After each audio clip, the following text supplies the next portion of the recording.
All right, Friday morning, Cardinals week. Chase Sr.'s in the house, one of our favorite streams of the week. Let's go.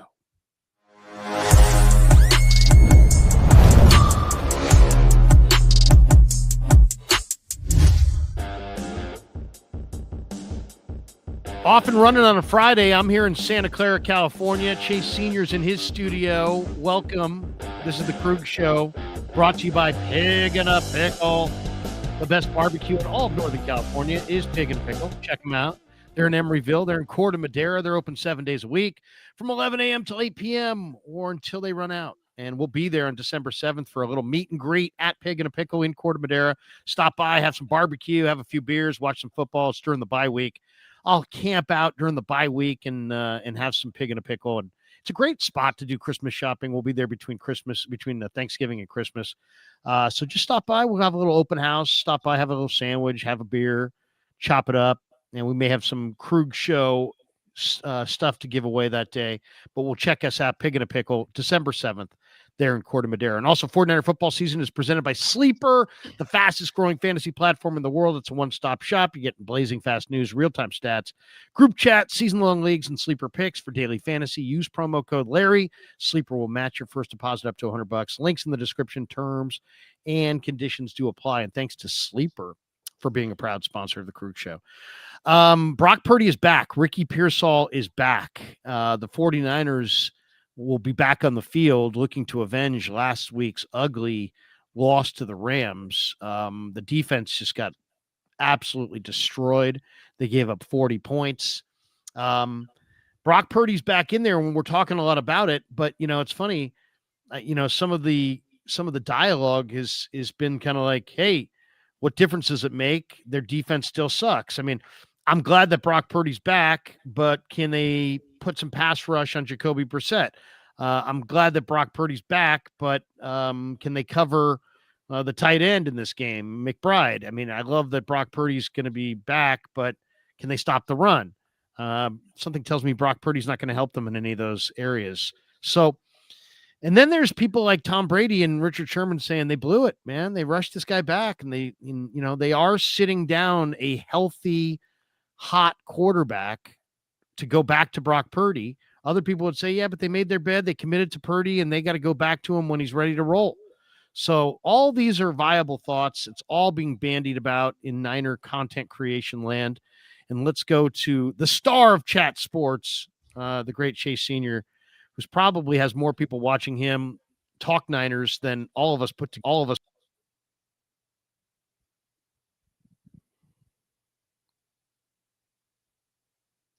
Did we lose Larry for a second? If that's the case, I'll carry the show here.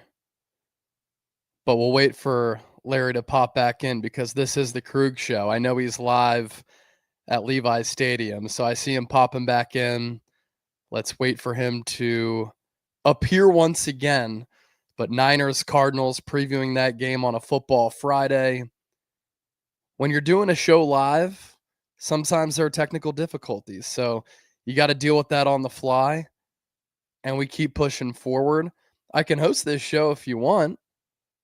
Maybe Larry just wanted to throw it to me, and he was just going to say, you know what, Chase, it's the Krug Show, but you can just handle things today. But it's a football Friday. I'm looking at the comment section. Appreciate everybody for being here. Half Dead, J49, 49ers Red Zone, Chundo09, Sunstripe, Jacob Gordon. Couple of great sponsors, obviously, on the Krug Show. Shout out the Sharp Corners. They sent me the hat. Proud sponsor of the Krug Show as well. Sometimes at Levi's Stadium, the Wi-Fi and the internet can get a little bit iffy. And so we're just waiting for Krug to come back in. But he was tossing to me talking about Brock Purdy, obviously. And this is Brock Purdy's team, as John Lynch had said on the radio yesterday. There's no doubt about that. And it's been an interesting season for Purdy, a frustrating one for him. He plays week one, plays solid, goes on that game-winning drive, 6 for 6 against Seattle. Niners get a huge win as he made some critical clutch plays down the stretch. Then it comes out after that game on that Monday that he suffered that turf toe injury. And Mac Jones comes in week 2 on the road against the Saints, plays really well, delivers a big win. Week 3 against the Cardinals, big divisional game. The Cardinals were 2-0. Mac Jones comes in, game-winning drive, and now Purdy's back. Here we go, Larry. I think we got Larry back.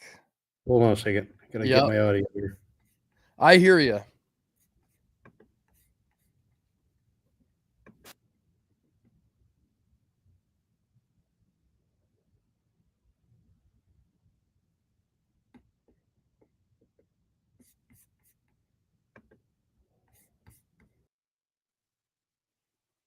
All right, Larry's just getting the audio situated.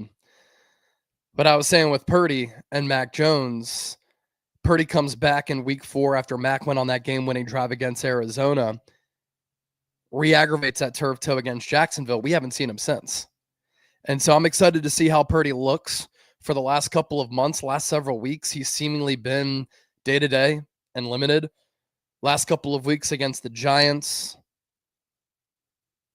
Last week, going into the game, before that Rams game, the Niners thought about activating him as a backup quarterback, but they didn't think that he was in a spot where he could play. And so this week, they put him through some aggressive practices. Kyle Shanahan had said earlier in the week that they're going to list him as limited aggressive, and he seemed to have responded really well. But we'll see what happens with Purdy going up against Arizona, a really good defensive line, when the live bullets are flying. It's one thing when you have to plant that foot or drive a throw in practice, but when you have to move around in a move or in a sequence where it's not calculated, where you can't think about it and you just have to read and react, how does that toe respond? And I think that Purdy, obviously it's his team. He's been one of the most efficient quarterbacks in football since he got drafted in 2022. He is the better quarterback than Mac Jones. My concern going into this Arizona game is a less than 100% Brock Purdy better than a 100% Mac Jones? That's the question, and that's the storyline that I'm intrigued to see.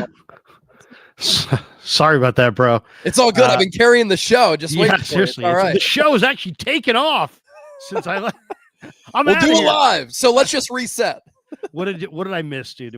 I'm sorry. Well, so like your question was kind of cut off, and you were going to toss to me about something about Brock Purdy. And so basically what I was saying was, obviously it's Purdy's team. He's been one of the more efficient quarterbacks in football since he came into the league in 2022.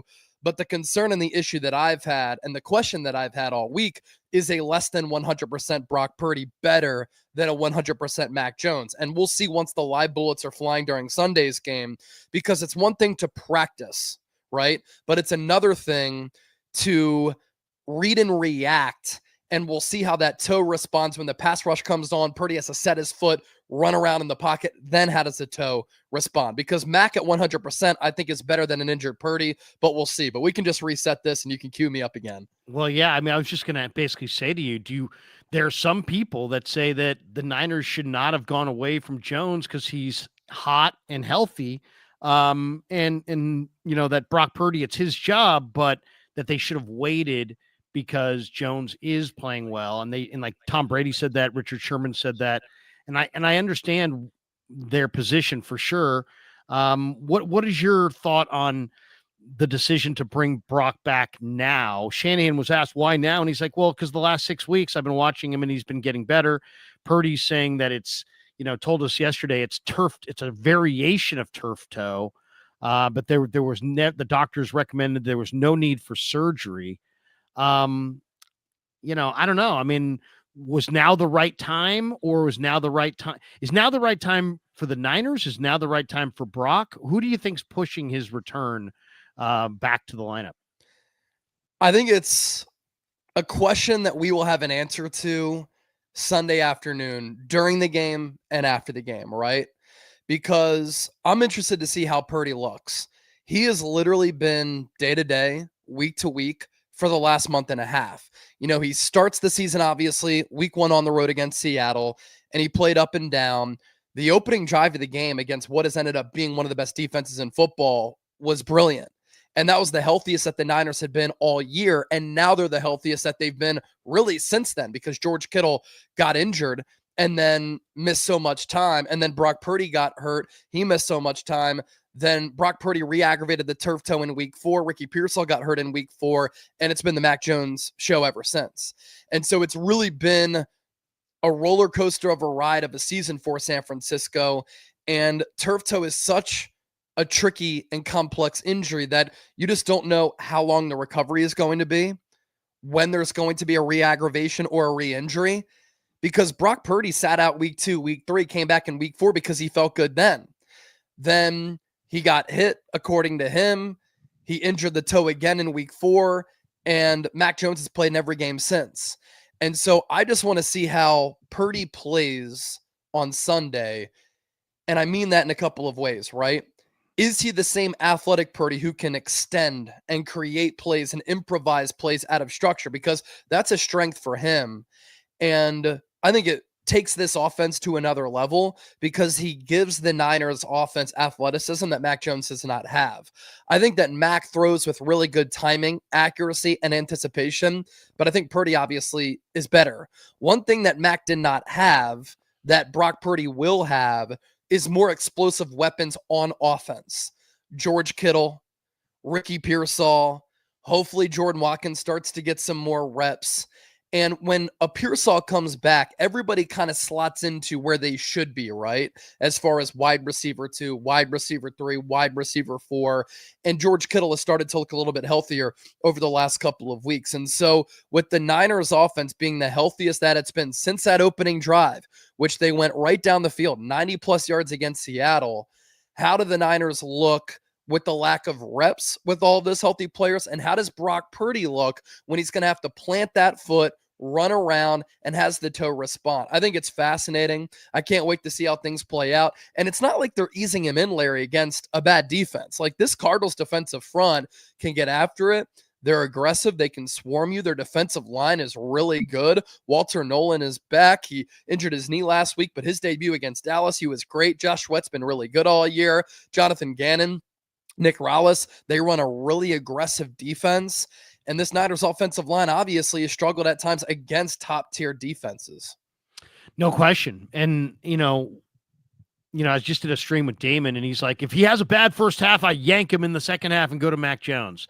And I'm like, Damon, I don't think you can do that. I just think that you got to, if you made your decision to go bring out Brock Purdy, I think you got to give him this entire game for sure. I mean, probably more than that, but you can't just say, oh, he has a bad half, he's got to come out. I mean, I wouldn't have brought him back now. I would have waited till the bye week.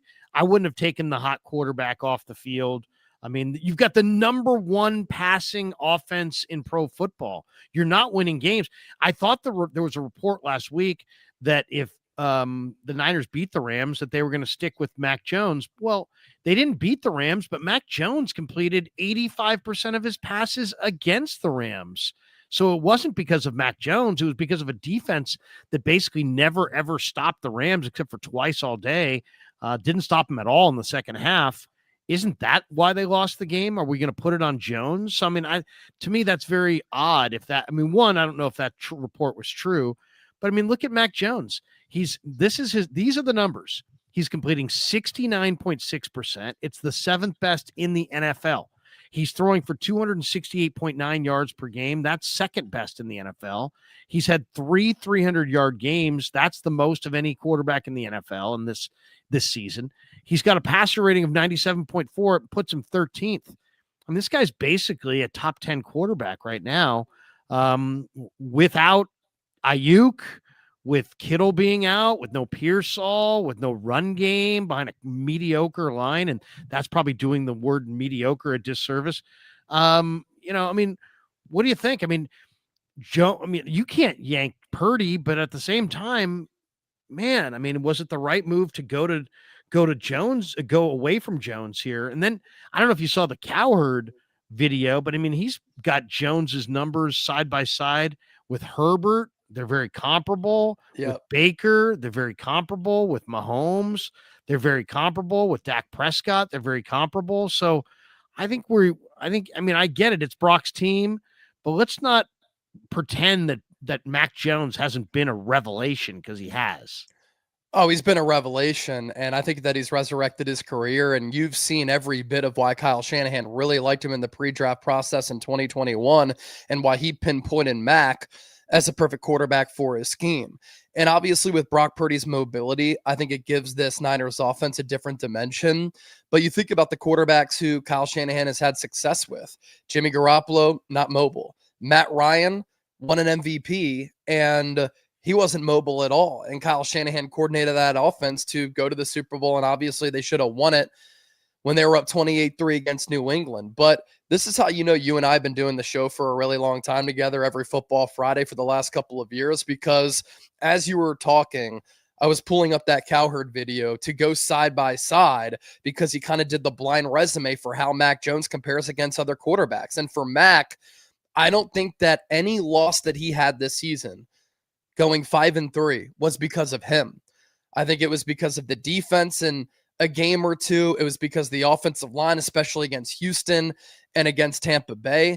Mac Jones has not lost the Niners any game this season because of his performances. Has he turned it over from time to time? No doubt. Some of those are on him. Some of those are on his teammates and his wide receivers for letting him down. But this is a player who has saved the 49ers season, and he's been one of the most productive and hottest quarterbacks in football. And so you compare Mac's numbers with Dak Prescott and Justin Herbert and some of these other quarterbacks. These are players who are in the MVP conversation this year, Larry. So Mac this year, 69.6% on his completion rate, Herbert 67%. 268.9 passing yards per game, Herbert 261. 300-yard games, both of them with 3. Passer rating, Mac Jones 97.4, Justin Herbert with 96.7. Some people might say, well, Herbert, so many players have been injured, especially along the offensive line and on defense. Same with Mac Jones, right? You compare Mac's numbers to Dak Prescott. He has the completion percentage edge, 69.6 to 69.3. Passing yards per game, 268.9 to 257.7. 300-yard passing games, Mac has 3, Dak has 2. And passer rating, Mac's at 97.4, Dak is at 98.8. Mac Jones against Baker Mayfield. Baker, 9 starts. Mac, 8. Mac Jones, higher completion rate. Higher passing yards per game. Higher yards per attempt. 3 300-yard passing games to 1. First downs, 117 for Mac, 111 for Baker. Against Patrick Mahomes, 9 starts for Mahomes, 8 for Mac. Mac completion rate 69.6, Mahomes 64.6. Passing yards, 268.9 to 261. Mac gets that. Mahomes only has 1 300-yard passing game. Passer rating, Mahomes 98.2, Mac Jones at 97.4. You know, him compared to Brock Purdy, he's obviously put up better numbers. And so he has had an underrated year just because I think of the name value that he has and his previous struggles and how everybody's stock was down on Mac Jones. And I wouldn't trade him after this year because I think there's so much value having him on the current contract that he's on for next year as well, with some Brock Purdy injury problems. But shoot, I'll tell you this, there's some buzz that some of the top quarterbacks in college football are going to return to college next year, making the quarterback class very light, in turn, making teams who are in search of a quarterback very desperate to find one. And what could that do for Mac Jones' trade value? Skyrocket it. And if the Niners really like Curtis Rourke, do they trade away Mac Jones for a first-round pick or a second-round pick? It's a fascinating conversation to look ahead at because of how well he's playing this season. Oh, no doubt, no doubt. I mean, and they're talking up Adrian Martinez. They really, Lynch likes what he sees from Adrian Martinez, who's really athletic. It's funny. I watched a video this morning of First Things First and Chris Broussard, who I really do like. Broussard. I've met him a couple times. I think he's better on basketball than football, but he's always interesting.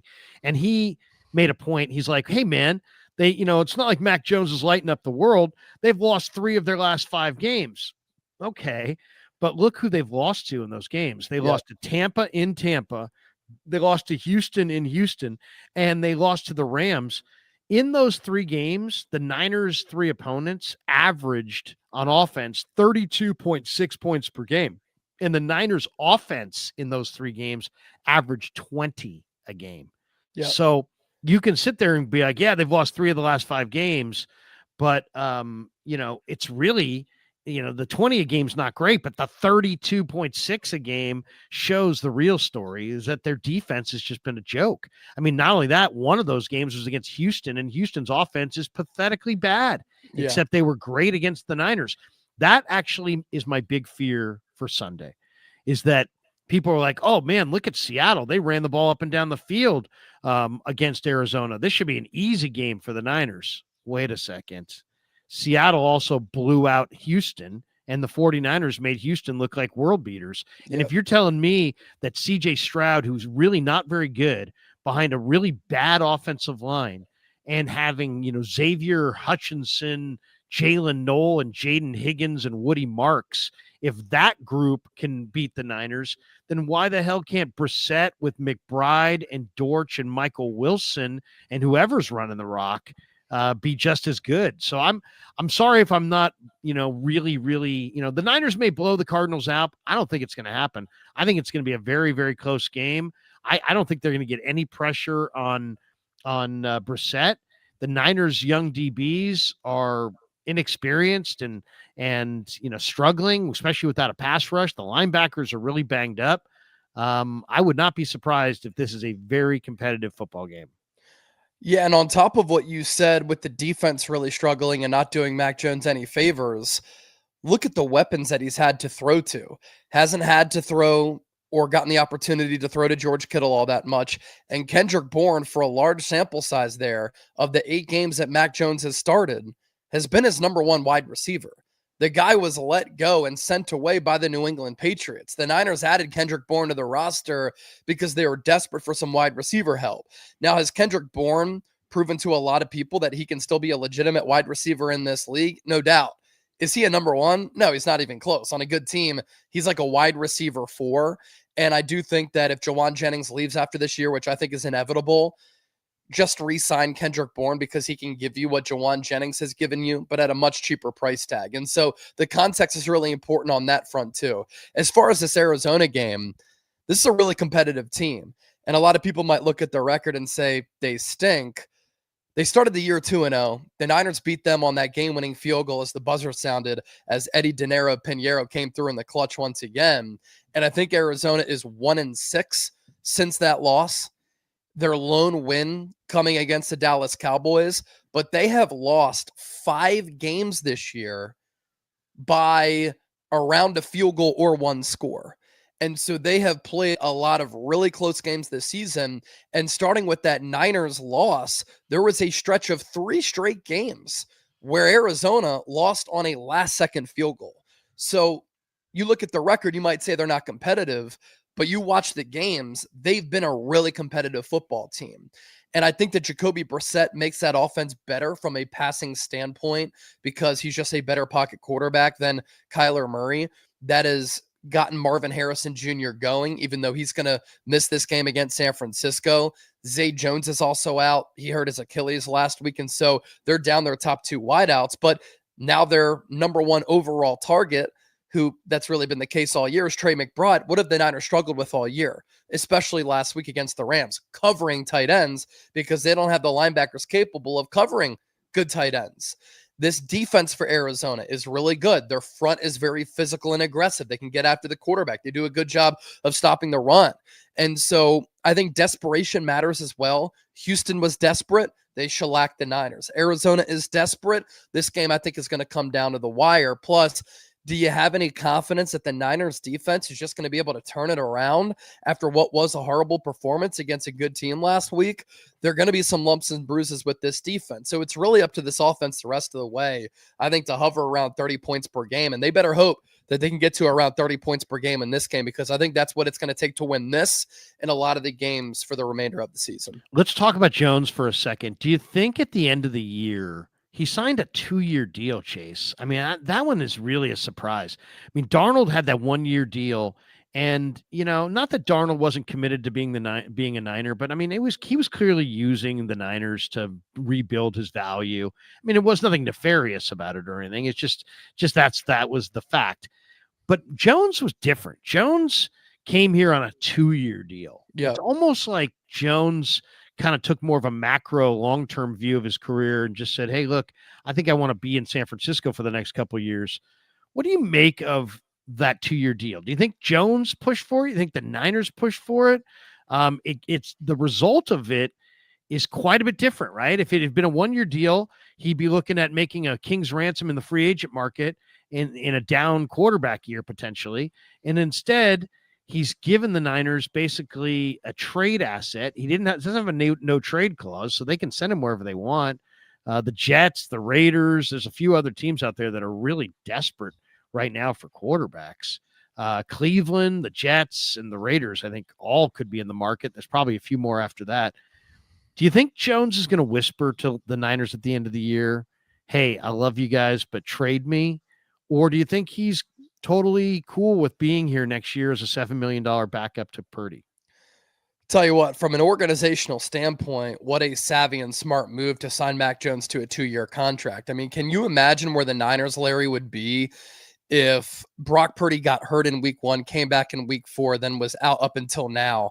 If the Niners had the same situation at backup quarterback this year that they had last year, where they're throwing out Brandon Allen and Joshua Dobbs, we'd be talking about the Niners as picking top 5 in the draft. This season would be over.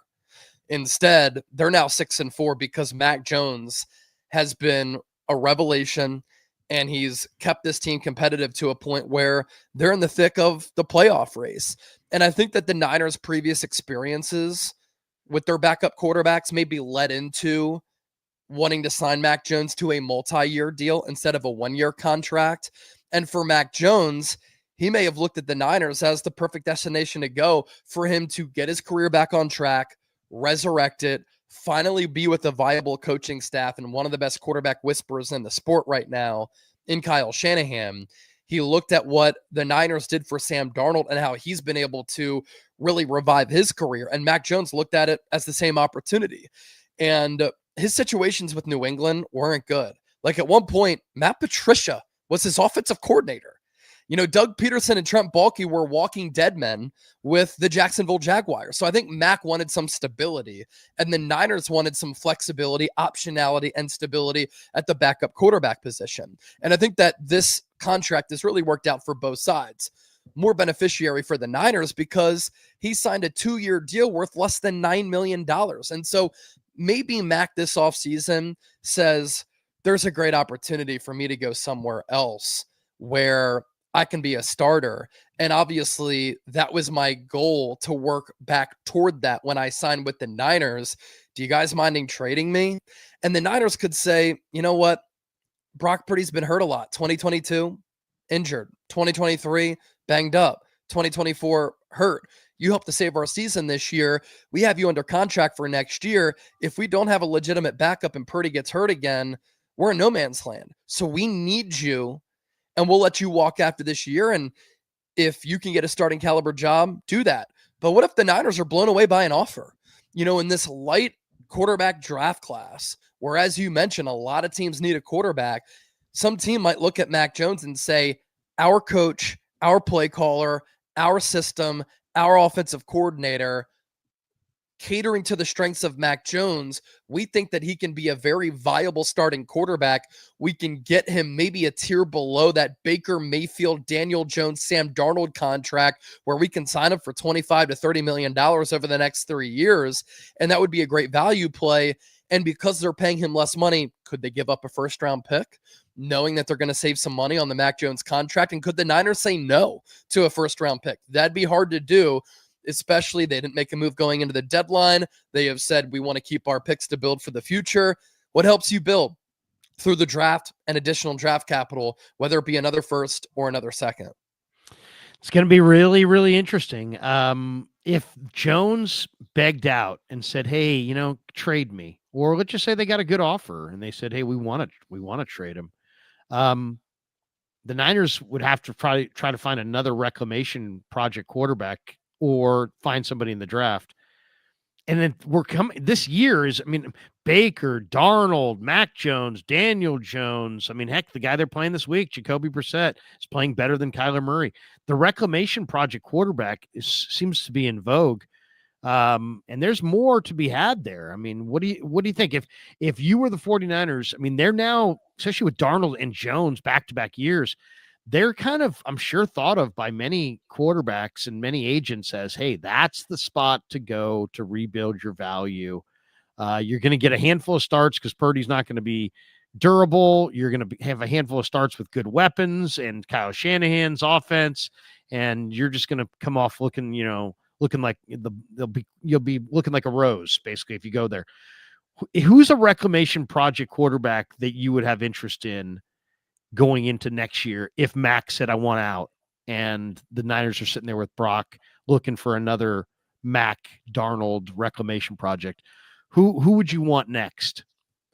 I think another part of this too, and it just got me thinking when you were saying that, a lot of these quarterbacks obviously have private quarterbacks coaches. And I think those private quarterbacks coaches are obviously really tight with the quarterbacks who they work with. And they know that Kyle Shanahan can help to get these careers back on track. Look at Jordan Palmer working with Sam Darnold. Jordan Palmer has been very complimentary of what Kyle Shanahan's been able to do for Sam Darnold's career. And Sam Darnold is an MVP candidate this year. And obviously last year he played really well for Minnesota. So I think that's an important talking point as well. When I think of other quarterbacks who could be reclamation projects, you're obviously thinking about quarterbacks who haven't worked out on those rookie contracts after being high picks that could go to the Niners as a very viable backup quarterback, maybe get some experience to resurrect their careers like Darnold did and like Mac Jones has done. I'm thinking of a Zach Wilson type. I'm thinking about a Bryce Young type of player. If the Falcons move off of Michael Penix, Shanahan's never coached a left-handed quarterback, and obviously it's different because of the spin of the ball and throwing side compared to, non-throwing side and how you have to call and devise plays, but that's another quarterback who I would be looking at. It's quarterbacks in that type of tier. Some people might say Kyler Murray. He just drives me crazy. And I don't think that you can win consistently with a quarterback who's that short because he just can't see the field. I mean, if Brock Purdy struggles to see the field at times and he can run Kyle Shanahan's system great, Kyler Murray doesn't anticipate, he doesn't process, and he doesn't see the field to the level of Brock Purdy. I don't think that's a quarterback who'd be able to work in this scheme. Plus, I think Kyle likes bigger bodies a little bit better. And so those are just the quarterbacks off the cuff that kind of come to my mind as potential reclamation projects for the Niners. And as football nerds like you and I love these types of stories, right? Because I love evaluating quarterback play, and I love to see quarterbacks who are bust somewhere go somewhere else where they start playing well, because that is the beauty of high-level coaching. And that's why Kyle Shanahan is a top 3 to 5 coach in the NFL. Let me throw a few names to you. I like the Zach Wilson idea. I really do think Zach Wilson could find himself here. I'll give you a couple more names that I think are kind of intriguing. What about Anthony Richardson? That's a fascinating one. I've never been a fan because at Florida, he was like a sub 55% completion guy. And I know a lot of people will say, well, Josh Allen wasn't accurate at Wyoming. He fixed it. That's a very rare case. Usually if you're not accurate, you're not accurate. But there is no doubt that the physical skill set is crazy. I mean, the guy can throw down windmill dunks on the fast break in basketball, and he can launch it flat-footed 60, 70 yards. But the accuracy is a huge problem. But with Kyle Shanahan, I would take a chance on a guy like that. That's a good pull by you. I got another one. Just thought of it last weekend. Davis Mills, 6'4", 225, 27 years of age, played at Stanford, mobile, athletic, backing up Stroud in Houston, high percentage, completion percentage guy throughout his career. Kind of not more a pocket passer, but an athletic pocket passer. He's, to me, that's another interesting name. Will Levis is an interesting name. Obviously, he's lost the blooms off the rose there for Levis in Tennessee. Shoulder surgery too, yeah. Tanner McKee. If Tanner McKee ever, if the Eagles ever decided, hey, you know what, we're going to move on from Tanner McKee for a draft choice. Tanner McKee went to Stanford. I think Davis Mills is like a lesser version of Tanner McKee, but I like Davis Mills. Maybe a little bit more mobile than Tanner, but not His quite. His touchdown run was shocking last week to win the game. Like, I didn't know that he had that type of giddy up to his game. Here's a couple others that I were intrigued by. How about Jameis Winston? Yeah. Jameis Winston, I thought would be kind of an interesting one. He's older on the older spectrum of that, but as a good backup who can win games and put up good production, he'll commit maddening turnovers, but he's fun. That's for Sam sure. Howell has got mobility and good arm strength. I mean, there's just a number. There's a number of interesting names out there. Richardson to me is super interesting just because Joe Milton with Dallas. Yeah. I mean, he's an incredible athlete. Some people say Willis.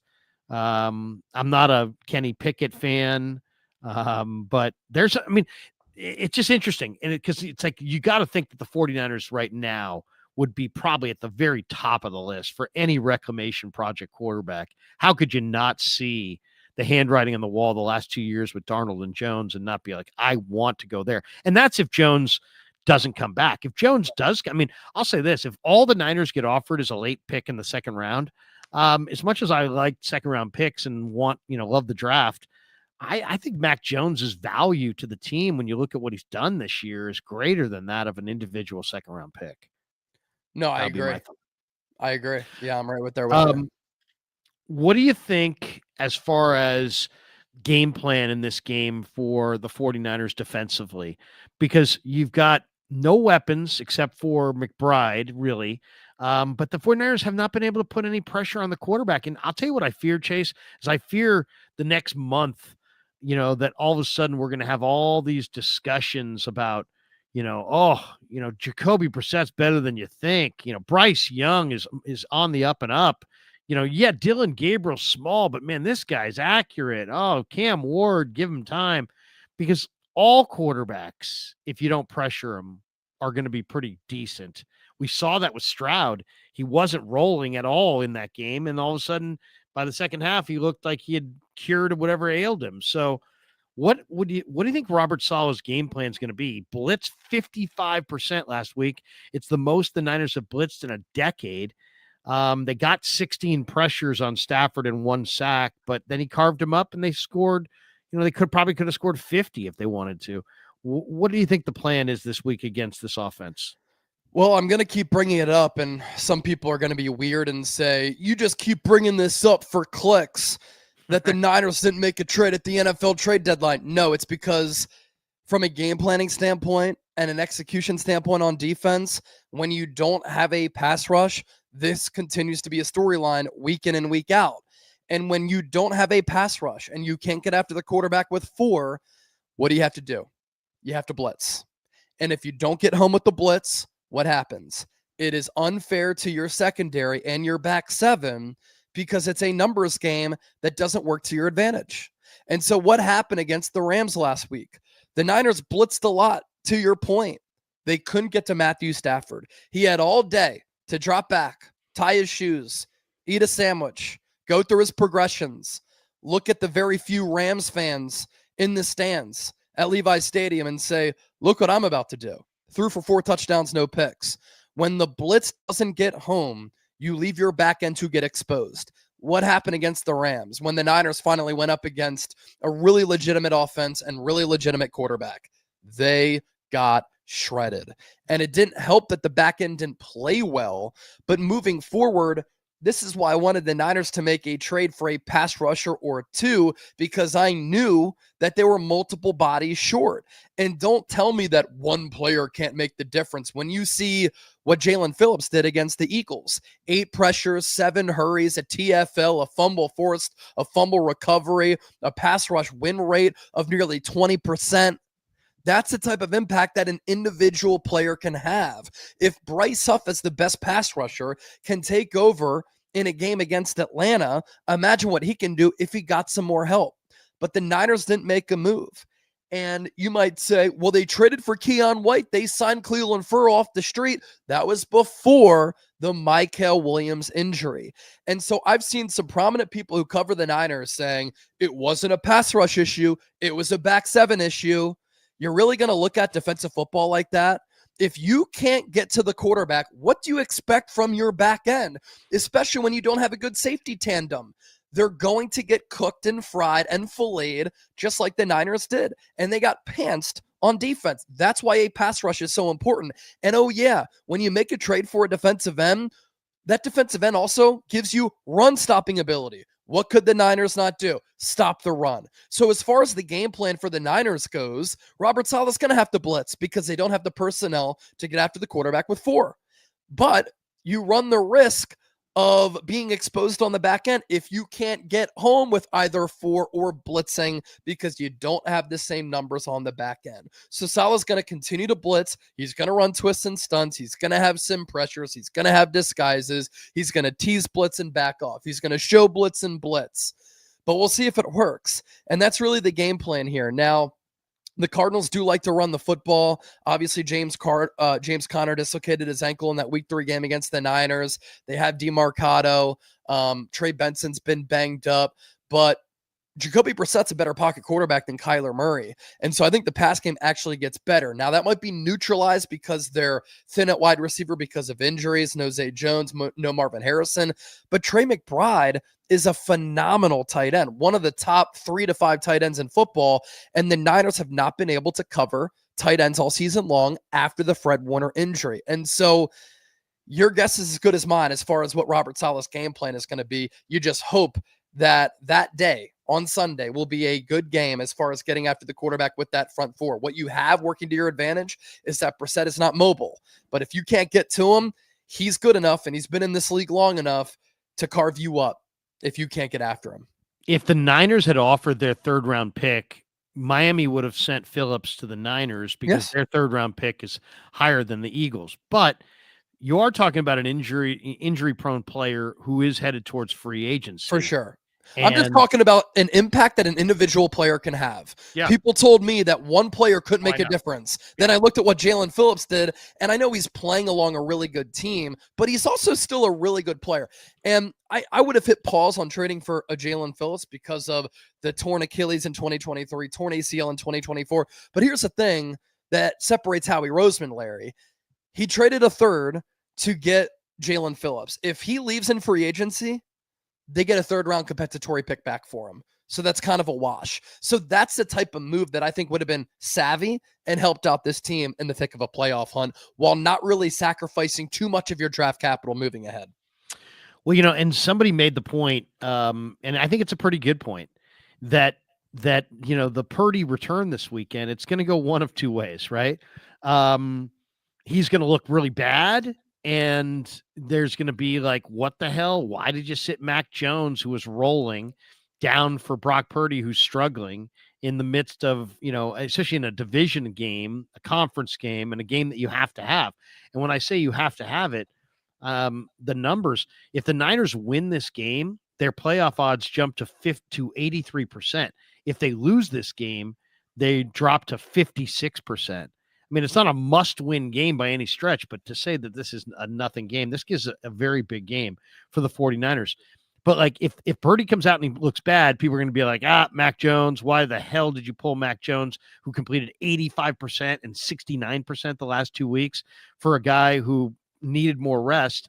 And then if, by chance, Purdy comes out and just absolutely dominates and puts up 350 yards and throws for 4 touchdowns, immediately it's going to be like, well, why the hell did you guys not get any help on your defense?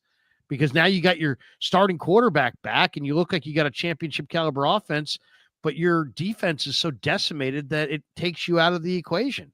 I mean, so I kind of feel like, I actually think Purdy's going to maybe struggle. I'm not really sure because the Cardinals are so bad, but I think the Niners could, if the Niners can run the ball and be dominant in the run game, I think this could be a one-sided game and people are like, hey, Purdy's back, one-sided game, Niners win. But if this game's close, I could see the Cardinal D-line beating the Niner O-line, Purdy being under pressure, having to run around. Yeah. And maybe losing this game or having it be very, very close. And people asking, what the heck? Why did you bring Purdy back if he wasn't ready to roll? So I think they're kind of damned if they do, damned if they don't. If they come out and he's awesome, immediately the question is going to be like, well, you got no help for your defense, so there's limits on what you can do this year. Yeah, and you make a good point there. It's the Cardinals defensive line against this Niners offensive line. And I'm just racking my brain thinking about every game that the Niners offensive line has played against a legitimate defensive line and what the result has been.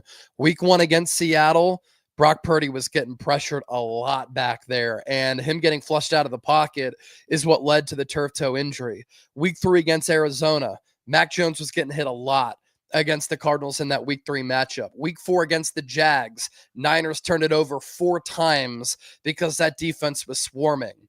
Against the Tampa Bay Buccaneers, the Niners offensive line really struggled. The first matchup against the Rams, Mac Jones had to get carried off the field at one point because he was throwing up on himself. Another time, his pants were down past his ass because he was getting hit back there in the pocket. You think about the Houston game, Mac Jones was getting beaten and battered back there. You think about what happened last week against the Rams. The Rams defensive line was able to bottle up this Niners run game, which has obviously been a problem all year. And Mac Jones was getting pressured once again. And so this Cardinals defensive line, it's one of the more underrated units in football. And the addition of Walter Nolan, who you and I really liked in the pre-draft process and really liked for the Niners to take at number 11, that's a player who gives them an interior pass rush. And the interior of this Niners offensive line has really struggled all year. When the Niners tackles have gone up against upper echelon edge rushers and defensive ends this season, Colton McKivitz especially, he's really struggled. And so if there's something that the Cardinals can hang their hats on to beat the Niners and to get to Brock Purdy, who might not be as mobile as he usually is because he's banged up with this turf toe and might not be moving around to the same level, it's their defensive line and their pass rush. So that's a concern, especially in a close game. No doubt. No doubt. Bleacher Report had an article out this week. Who's your second half breakout player? And they had one for every team. And for Arizona, it's Walter Nolan. And for Atlanta, it was Jalen Walker. And those were the two guys. You and I liked them both. I mean, those are the guys I wanted. Jalen Walker, last 3 games, 11 tackles, 3 tackles for loss, 3 sacks, a batted down pass, and 2 forced fumbles. Walter Nolan, 2 games, 1 sack, 2 TFLs, 2 hits on the quarterback. Jalen Walker was a total difference maker at Georgia. And it's hilarious in the draft process. It's like you get all these people that are like NFL fans that aren't really college fans, or they're draft fans, and they're like sitting there lecturing you about why Mikael Williams is so much better than Jalen Walker. And it's like, bro, do you watch Georgia football? Because if you watch Georgia football, you would have saw Jalen Walker as like a dominant, awesome, once in a lifetime kind of player. And Mikael Williams played in a rotation, and he was just like another athletic guy on a line full of athletic guys. I mean, nothing really stood out that much other than his body. He's got a great body for the game, but Walker was so clearly better. And the Niners had their chance at both, looking for a defensive impact guy, and chose Mikael over Walker.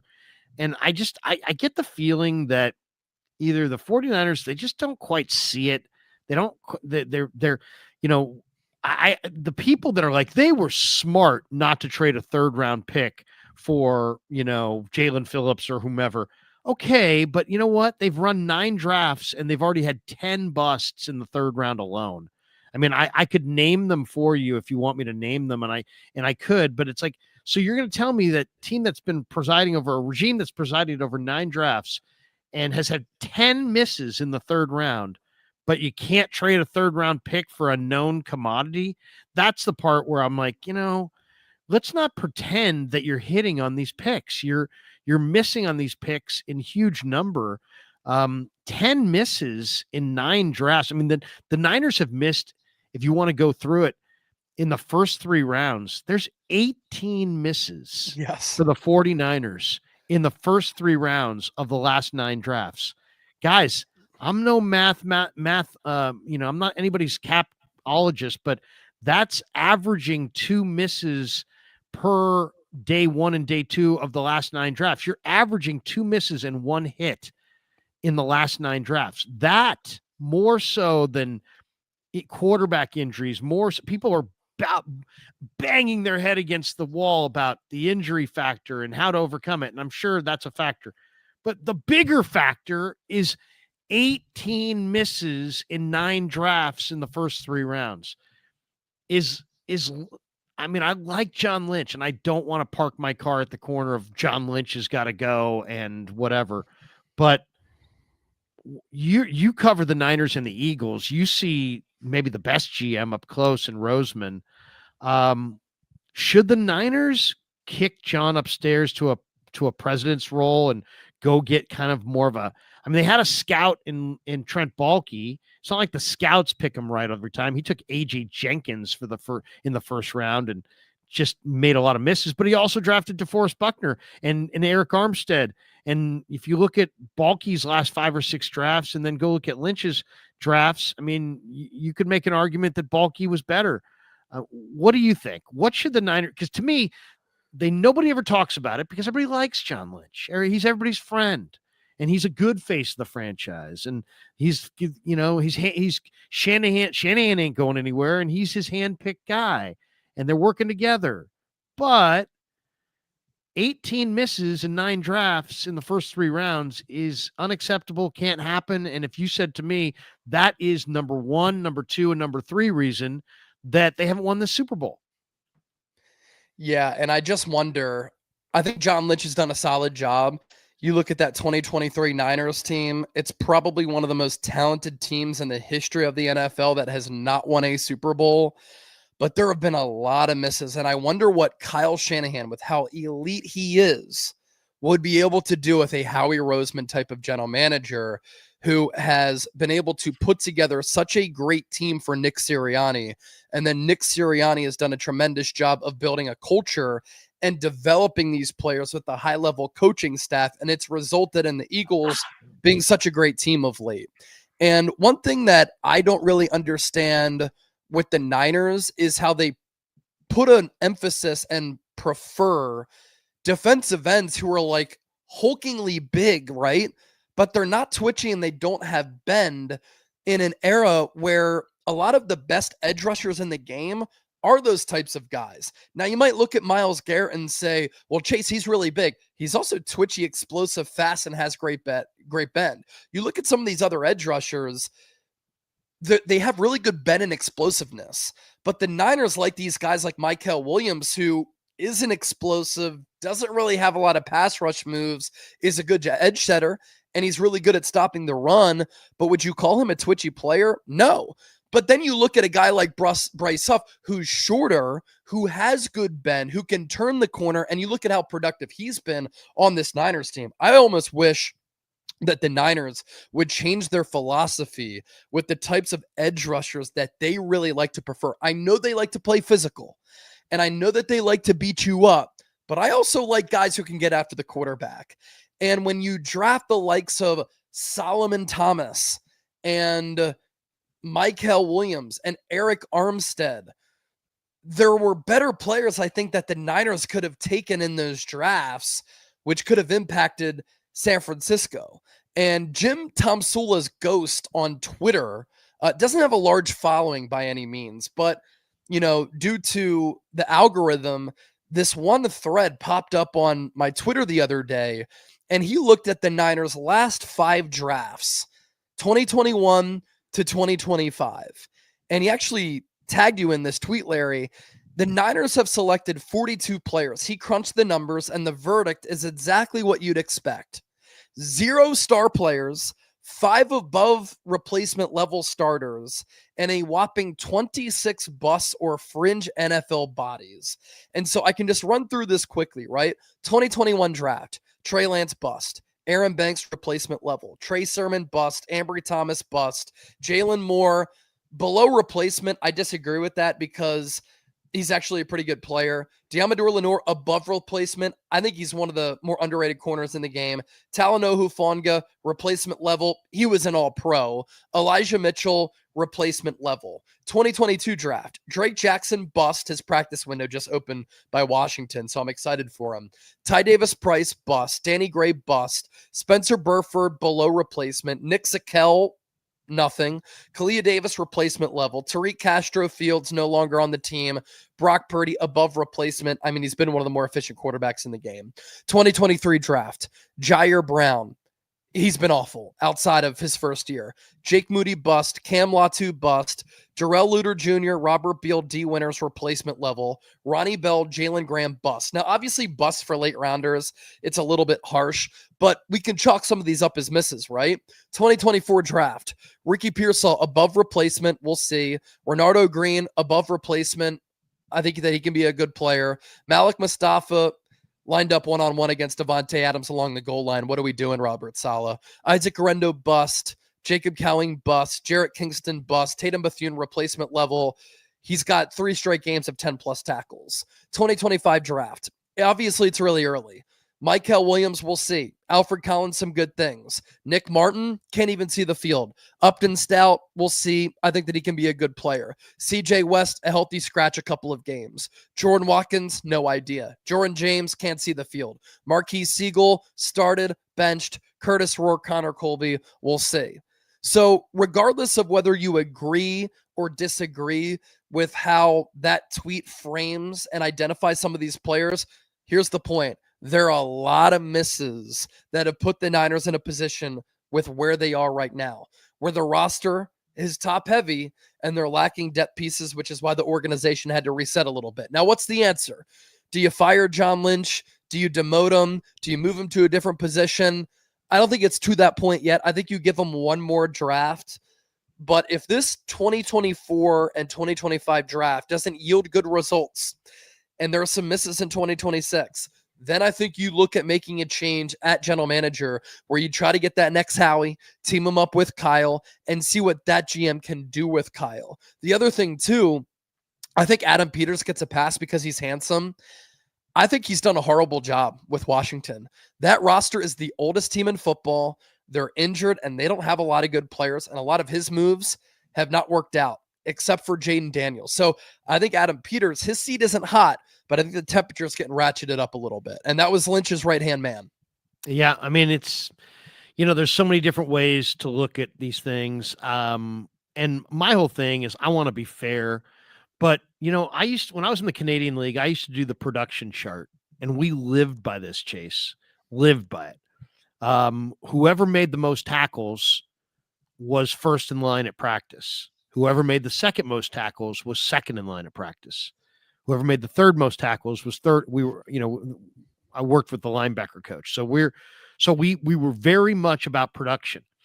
You were the best if you were the best. You were the best if you produced the most. And if you didn't produce the most, then you didn't line up as the best. And the coach was really adamant about that. He was like, this is the culture. We want them to compete to be the first in line at practice. And the only way to give them, you don't give that away. You have to do it with pure production. And there's no ambiguity about it. You either did or you didn't. You either do or you don't. Yep. And, I know that sounds kind of cold, but the best personnel people are kind of cold. And let me just say this. Look at the Niners' last 2 number 1 picks.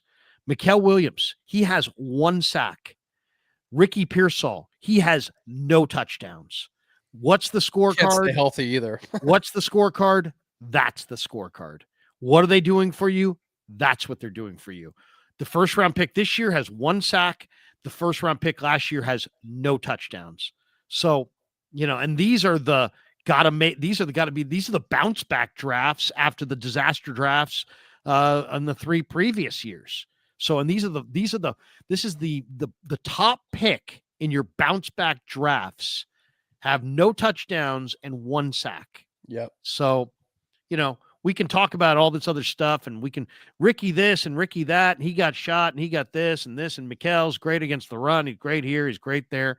1 sack, no touchdowns. That's what you have to show for your last 2 number 1 picks. And that ain't good enough. They haven't hit on a first round pick since Ayuk. Right. I mean, it's just, that was in 2020. You can't, and it's just, it's at a point where Kyle Shanahan, the general manager, and whoever is running the Niners draft, and I think Lynch is presiding over it, but I don't know that he's necessarily making every pick. It's a process, and they have an internal process, and they're leaning on their scouts and their coaches and their analytics people and Kyle and their word of mouth and their, connections around the league and all their intel. But the results aren't there. And to me, Kyle Shanahan is a good enough coach to win a Super Bowl. And by now he should have done it already. And they've mismanaged the personnel to such a degree that it hasn't happened. They've gotten close, but their mismanagement of the draft has cost them that margin. That margin is the difference between success and failure. And right now, I would just want to, I'm not saying fire anybody, but I would definitely want to take a look at my process and maybe streamline it a little bit and see if the other thing I think is worth doing. I mean, I know everybody thinks they're the master of the universe. Kyle Shanahan thinks he knows more football than God. John Lynch is a Hall of Famer. He thinks he knows more football than God. I mean, everybody thinks they know the most. It's just it's the nature of the business. Howie Roseman thinks he's moving, mountains, and Sirianni thinks he knows all. All these guys think they know everything. So it's not like, everybody's got a big ego. Everybody thinks they know it all. But take a step back and take a look at who's done really well. And what did they do? John Dorsey showed up as a draft consultant in Kansas City. Who showed up after that? Patrick Mahomes. John Dorsey then was hired as a draft consultant in Detroit. Guess who showed up there? Jahmyr Gibbs and a lot of good fucking players. So maybe it's worth taking some of the gobs and millions of dollars that you have in this entity, this unbelievable industry that's just burgeoning, and take some of that money and give $500,000 to John Dorsey and have him be a consultant, a draft consultant. And if you're really good at what you do, then you should be very confident in your process and your people, and put another pro in the room who doesn't have your culture or your mindset, because after a while, everybody knows everybody knows how to suck up to the power teat. And you know what? A buddy of mine worked for the Raiders for years and years. And Al Davis said to one of his guys in the war room one year, "Hey, what do you think? Should we go with this guy or that guy? What do you want?" And the guy looked at him and he said, "Al, I want what you want." That's what happens when you have too many guys who know what's going on in the room and who's in charge. People just start aligning their opinion to keep their position. I better align with Shanahan. I better align with John, because if I don't, then I won't be here. So then all of a sudden you've got groupthink, and that's not what you need. You need strong, independent personnel evaluation, ideas, thoughts, and you need to fight it out. Those war rooms can't be hunky-dory. I remember when the Eagles took Milton Williams, and Tom Donahoe, the former general manager of the Buffalo Bills, was in that room, and he was hacked off. He wanted another guy. And do you remember who he wanted? It was somebody who became totally average. Yeah. And Howie said, "No, we're going Milton Williams." Yep. And Milton Williams was a freaky, twitchy, law tech athlete who probably didn't have the same pedigree or production, but he had an NFL body. And sure enough, he got a nice big contract from the Patriots because he's, sacked the quarterbacks 300 pounds. He moves really, really well. He emerged after teaching. Same thing with Jordan Davis. A lot of people are ripping Howie. Jordan Davis. Really? He said, "I'm going to take this big mound of clay and I'm going to mold him." Have you noticed that we haven't heard a lot of complaining about Jordan Davis recently? Yep. Why? Because he's upped his game. His physicality is now playing at this level because his motor, his hand uses, his technique, everything is worlds better. So sometimes you got to coach up. Sometimes you got to go with the raw product that needs to be kind of molded and coached and polished. And if you've got a great coaching staff, you turn those guys into great players. But there's going to be arguments and everything. I kind of feel like there's a little bit of hunky-dory. Everybody's, kind of understands what they want, but who's challenging the opinions at the top? Do they have people saying, "Hey, Kyle, we shouldn't trade up for CJ Beathard, Dante Pettis, Jalen Hurd"? I mean, look at Joe Williams. How many impulsive trade ups has Kyle authored since the 2017 draft? Isaac Guerendo last year. Isaac Guerendo. I mean, these guys that can't play dead. Kyle's great at play calling, play sequencing. Let him do that. Get the guy who's a genius at personnel and let him do that. And I don't think the 49ers are quite there yet. Yeah, and this got me thinking. When Andy Reid first started as the head coach of the Eagles, he worked in partnership with Joe Banner and the scouting department, and he was the coach of the football team. The Eagles made it the 4 straight NFC championship games. When Andy Reid started to have personnel say, that's when that Eagles era and that dynasty went downhill. Same with Green Bay and Holmgren. When Holmgren got personnel say in Green Bay, gone. Yep. Same in New England. Belichick. Once Cesario left and Belichick had personnel control, gone. They couldn't draft the fucking offensive player to save their life. And now you look at Andy Reid, right? He's with Kansas City. He's the head coach. He's with Brett Veach. Brett Veach runs the front office. Andy Reid is the coach. I just think that when you're the coach of the football team, it doesn't really do you any favors if you also have personnel say, because realistically, you just don't have the time to scout players to the level that you need to scout them. They're playing during your season in the college ranks, right? You can't just go to the NFL Combine, look at some tape and say, I like that guy. I mean, you could be a smart math guy, but if I'm taking calculus 3 and you're just a smart math guy and I'm taking the whole semester and you roll in November and say, I'm just going to cram in the last 3 weeks, odds are I'm going to get a better grade than you. Yep. Dan Campbell right now, like Brad Holmes has done a great job of building that team. Dan Campbell is the coach. I know Niner fans don't like Nick Sirianni. The guy has the second highest winning percentage since the merger after John Madden. Howie Roseman has said this. I will build the team, and then to a point, I will say, it is your car to drive. He doesn't have personnel say. It's a collaborative approach. Obviously, he's going to share his insight for what players he likes, what players he doesn't. And the Niners and Eagles really put a big emphasis on their culture and getting cultural fits. But Howie Roseman is running that front office. And within that front office, there is a collaborative approach where Howie has all of the scouts on day 3 of the draft. At the start of the draft, they all pick one player who they all like, and Howie goes to each person and he says, who's your favorite guy still on the board? And everybody names the favorite player that they have on the board. And Howie gets challenged a little bit. I don't know, to your point, if John Lynch and Kyle Shanahan are getting challenged, because who are the guys in the front office who are challenging them? I don't know if there is anybody, and I don't know if they have that collaborative approach. I think it's a Lynch and Shanahan-led regime, and I think they need some more high-level scouts and experience, maybe former general managers to kind of help them in that department.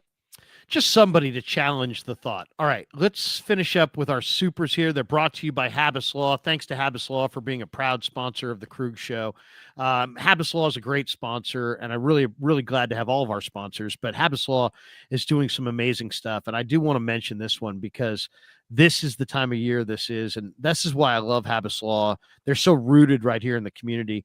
The holidays are about warmth, connection, and home. But for too many people in the Bay Area, food and shelter are not guaranteed. 1 in 3 people struggle to afford food here. Thousands are live without shelter. There's families in crisis. There's kids going to bed hungry. The faithful always show up when it matters most, and the community needs that same devotion right here. This November, join Habbas Law, supporting Martha's Kitchen, serving 200,000 meals every month to people who need help and need hope. Let's feed more families, and let's feed more than ourselves here in the Bay Area. Visit marthas-kitchen.org and donate today. That's marthas-kitchen.org, marthas-kitchen.org, and donate today. And thanks to Habbas Law, always fighting to make it right. 1-800-INJURED. They're rooted here in the community. Thanks to Omar and Tarek Habbas for doing the things that they do. All right, let's hit some of our supers and we're out of here. We got this one. This is not a super, but this one made me laugh. Larry ran for the free sandwiches being given out. There we go. There we go. I'm always making fun of Scott McLaughlin in the chat for somebody the Niners should hire, Larry. What's that? Scott McLaughlin is a name that people are mentioning for the Niners to bring in as a consultant. Who is that? Or Scott McLuhan. Oh, Scott McLuhan. Sorry. Yeah. That would be a good one.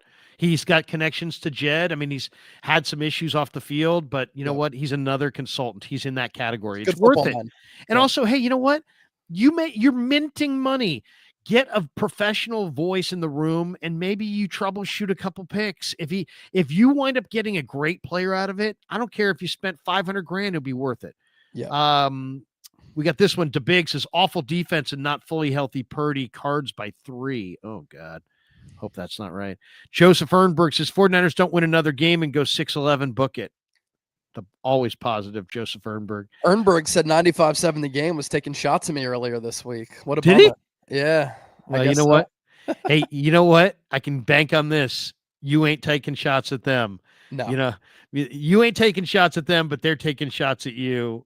Just remember that, people. They ripped me, I guess, for covering the Niners from Texas, but like we're gonna act like people don't cover the NFL from all across the country. Like Albert Breer is stationed where he's stationed. He covers the entire NFL. Adam Schefter is working in Bristol. He covers the entire NFL. I don't get it, but whatever. Yeah. You know, what I would say to those guys is the one guy you pay to come on your radio station and tell you about your team, Greg Cosell, lives in Philly. Yeah. Thank you. Yeah. You may now step down. Ouch, my hamstring. Do you think the not opening Ayuk's practice window week after week is Lynchonese for we are trading him in the offseason? I'm sick of hearing it. Keep getting pushed back. I think it's because it was a catastrophic injury, and the rehab time is more like 12 months to a year and a half. Yeah. And these people that were saying he was going to be back in week 1 were high, and I don't know why they said that, but that was never true. So I think we're really just that. I think the injury was catastrophic, and he may not be the same ever again. And I do think they will try to. My guess is they'll try to show him out there at least 1 week and then maybe trade him in the offseason. That would be my guess. Claudaddy Arcades, who sent us to New Orleans and is hopefully going to send us on the road when they go on the road in the playoffs, said, as much as we joke about Balky's envelope take, is Balky a better evaluator of talent than this current regime? Pick for pick, it leans towards Trent. Yeah, I agree. And Claudaddy Arcades is a great follow on Instagram at Claw_Daddy_Arcades. He's got a great arcade business, and he's got one opening, or just opened, I should say, Capitola Mall and Visalia Mall. So thanks to Claudaddy Arcades, and thank you, Claudaddy, for sending us to New Orleans. And we're looking forward to meeting up in the postseason. Hopefully a postseason run. Maybe we'll go out to who knows where we're going to go. Maybe Philly, maybe Detroit, maybe Green Bay, maybe Seattle. Tampa Bay, maybe Seattle. I could see Seattle. DeBig says, common theme the past 9 seasons, bad O-line. What the fuck? It's funny because you talk to them, they think their O-line's good, but Burford and Brendel last week allowed like 7 of the 11 pressures. So I think we know what the weaknesses are. DeBig says, remember Kyle hired Lynch. Exactly. Yeah. I mean, the buck stops with Kyle. Stefan says, what happens if Purdy plays bad this week? I think he's back out there unless he has a recurrence of the injury. I mean, they're going to give him, this is his job. DeBig says, needs someone that isn't afraid to say no to Kyle. Yeah. I mean, what you need is just somebody who's got enough personnel conviction that they really are that they'd rather you draft the best player than have everybody in the room like them. You know, I think they need a little bit of that, to be completely honest. Chase, I'll give you the final word. Niners Cardinals go this weekend. I think it's going to be a tight game. I won't make a prediction in this one. I think 49ers are going to have a hard time stopping Brissett. I really do. I think it's going to be close. I think it comes down to the wire. It's just such an unknown how Purdy looks. I picked the Niners to lose against the Rams last week. I wouldn't be surprised if the Niners lose this game because I think the Cardinals are a very feisty team. I hope the Niners win. If they move to 7-4, obviously that'd be huge. 6-5 in a crowded NFC, that would be a pretty bad loss for San Francisco. Practice starts in about 15 minutes, so I got to go. Thanks to our sponsors. Hit like and subscribe on your way out the door. Chase, love you, bro. Have a great weekend, man. Yep. These are great streams, and we'll talk to you next week. Sounds good. See ya. Peace. Yeah, never met a man I've been scared of. Careful.